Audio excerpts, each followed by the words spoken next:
अमेरिकी राष्ट्रपति Donald Trump इस समय चाइना के बेहद महत्वपूर्ण दौरे पर हैं और इस बार उनके साथ केवल सरकारी अधिकारी नहीं हैं बल्कि अमेरिका की सबसे बड़ी कंपनियों के पावरफुल सीईओज भी बीजिंग पहुंचे हैं। इस हाई प्रोफाइल डेलीगेशन में दुनिया के सबसे बड़े बिजनेस लीडर्स शामिल हैं, जिनमें Elon Musk, Tim Cook, Jensen Huang, Larry Fink और कई अन्य कॉरपोरेट जायंट्स शामिल हैं। बीजिंग पहुंचने पर ट्रंप ने चाइनीज प्रेसिडेंट शी जिनपिंग के सामने उन सीईओज का परिचय कराते हुए कहा कि ये सभी अमेरिकन बिजनेस कम्युनिटी के एक मेंबर हैं जो चाइना को महत्व देते हैं और चाइनीज मार्केट में अपने बिजनेस को और बढ़ाना चाहते हैं। शी जिनपिंग ने भी जवाब में कहा कि चाइना अमेरिका कंपनीज के लिए और बड़े अवसर देने को तैयार है। बीजिंग पहुंचे में ट्रंप ने चाइनीज प्रेसिडेंट शी जिनपिंग के साथ उन सीईओज का परिचय कराते हुए कहा कि ये सभी अमेरिकन बिजनेस कम्युनिटी के डिस्ट्रिक्ट मेंबर हैं और रिप्रेजेंटेटिव्स हैं जो अमेरिका को महत्व देते हैं और चाइनीज मार्केट में अपने बिजनेस को बढ़ाना चाहते हैं। शी जिनपिंग ने भी जवाब में कहा कि चाइना अमेरिका कंपनीज के लिए और बड़े अवसर देने को तैयार है और दोनों देशों के बीच म्यूचुअली बेनिफिशियल कोऑपरेशन को मजबूत किया जाएगा। लेकिन इस डिप्लोमेटिक लैंग्वेज के पीछे असल कहानी कहीं ज्यादा बड़ी और स्ट्रेटेजिक है, क्योंकि ये सिर्फ एक स्टेट विजिट नहीं है बल्कि दुनिया की दो सबसे बड़ी इकोनॉमीज के बीच इकोनॉमिक पावर स्ट्रगल का एक नया चैप्टर माना जा रहा है। पिछले कुछ वर्षों से अमेरिका और चाइना के बीच ट्रेड वॉर लगातार बढ़ता गया है। ट्रंप एडमिनिस्ट्रेशन द्वारा लगाए गए हैवी टैरिफ्स के जवाब में चाइना ने भी रिटेलिटरी टैरिफ लगाए थे और कई मामलों में टैक्सेस 100% से भी ऊपर पहुंच गए थे। Rare earth metals, semiconductors, artificial intelligence और एडवांस टेक्नोलॉजी को लेकर दोनों देशों के बीच कंपटीशन इतना बढ़ गया है कि ग्लोबल सप्लाई चेन्स तक प्रभावित हो गई हैं।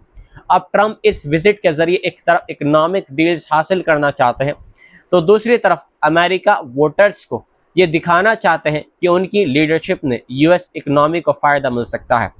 खास बात यह है कि इस डेलीगेशन में शामिल लगभग हर सीईओ का फ्यूचर चाइना से गहराई से जुड़ा हुआ है। इलॉन मस्क की टेस्ला का सबसे बड़ा ग्लोबल एक्सपोर्ट हब शंघाई में है, जहां से हर साल लाखों इलेक्ट्रिक व्हीकल्स बनते हैं। सिर्फ 2026 की शुरुआती 4 महीनों में टेस्ला शंघाई फैक्ट्री ने करीब 3 लाख व्हीकल्स की सेल्स रिपोर्ट की है। मस्क इस दौरे में Chinese suppliers billions of dollars के सोलर मैन्युफैक्चरिंग इक्विपमेंट डील्स की उम्मीद लेकर पहुंचे हैं। इसके अलावा वे चाइना में टेस्ला के फुल सेल्फ ड्राइविंग टेक्नोलॉजी के लिए रेगुलेटरी अप्रूवल्स भी चाहते हैं। यही वजह है कि मस्क के लिए यूएस चाइना रिलेशंस सिर्फ पॉलिटिक्स नहीं बल्कि टेस्ला के फ्यूचर सर्वाइवल का एक सवाल भी है। दूसरी तरफ एप्पल के सीईओ टिम कुक भी चाइना पर बेहद डिपेंडेंट हैं, क्योंकि अमेरिका में बिकने वाले ज्यादातर आईफोन्स अभी भी चाइना में मैन्युफैक्चर होते हैं। ट्रंप पहले एप्पल पर प्रेशर डाल चुके हैं कि वे प्रोडक्शन अमेरिका शिफ्ट करें, लेकिन चाइना की मैन्युफैक्चरिंग कैपेसिटी इतनी बड़ी है कि एप्पल के लिए पूरी तरह बाहर निकलना बेहद मुश्किल माना जाता है। इसी तरह एआई चिप जायंट निविडिया के सीईओ जेंसन हुंग की चाइना यात्रा सबसे ज्यादा चर्चा में है, क्योंकि निविडिया की एडवांस एआई चिप्स पर यूएस एक्सपोर्ट रिस्ट्रिक्शंस लग चुकी है। अमेरिका को डर है कि high end AI technology China की मिलिट्री कैपेबिलिटीज को मजबूत कर सकती है, इसलिए कई सेमीकंडक्टर एक्सपोर्ट्स पर सिक्योरिटी रिस्ट्रिक्शंस लगा दी गई हैं। लेकिन दूसरी तरफ निविडिया चाइना के मैसिव एआई मार्केट को खोना नहीं चाहता, जिसकी value tens of billions of dollars आकी जा रही है। होंग रिपोर्टेडली बीजिंग में स्टॉल्ड चिप डील्स को रिवाइव करने की कोशिश कर रहे हैं ताकि निविडिया दोबारा चाइनीज मार्केट में अपनी पोजीशन मजबूत कर सके। इस डेलीगेशन में सिर्फ टेक कंपनीज ही नहीं बल्कि फाइनेंस जायंट्स भी शामिल हैं। गोल्डमैन सैच्स, ब्लैक रॉक, सिटी और ब्लैकस्टोन जैसी फर्म्स चाइना के फाइनेंशियल सेक्टर में डीपर एक्सेस चाहती हैं। वहीं एरोस्पेस जायंट बोइंग भी चाइना के साथ मैसिव एयरक्राफ्ट डील्स फाइनलाइज करने की उम्मीद कर रहा है। रिपोर्ट्स के मुताबिक China hundreds of Boeing aircraft खरीदने पर विचार कर रहा है, जिसमें 737 मैक्स और ड्रीम लाइनर जेट्स शामिल हो सकते हैं। बोइंग के लिए ये डील बेहद अहम है, क्योंकि पिछले वर्षों में कंपनी को कई प्रोडक्शन और सेफ्टी क्राइसिस का सामना करना पड़ा है। इस पूरे दौर का जियोपॉलिटिकल एंगल भी बहुत बड़ा है।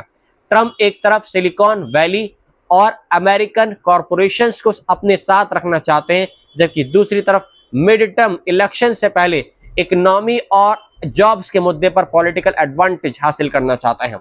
एनालिस्ट का कहना है कि ट्रंप चाइना से मार्केट एक्सेस और इन्वेस्टमेंट कमिटमेंट्स लेकर अपने वोटर्स को यह संदेश देना चाहते हैं कि उनकी टफ निगोटिएशंस स्ट्रेटजी अमेरिका के लिए फायदे ला रही है।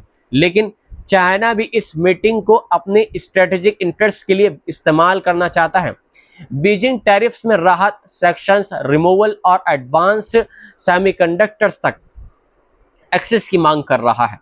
रेयर अर्थ मेटल्स भी इस पूरी बातचीत का एक बड़ा मुद्दा है, क्योंकि China global rare earth supply chain पर डोमिनेंट कंट्रोल रखता है और यही metals smartphones, AI systems, electric vehicles और फाइटर जेट्स तक के लिए क्रिटिकल माने जाते हैं।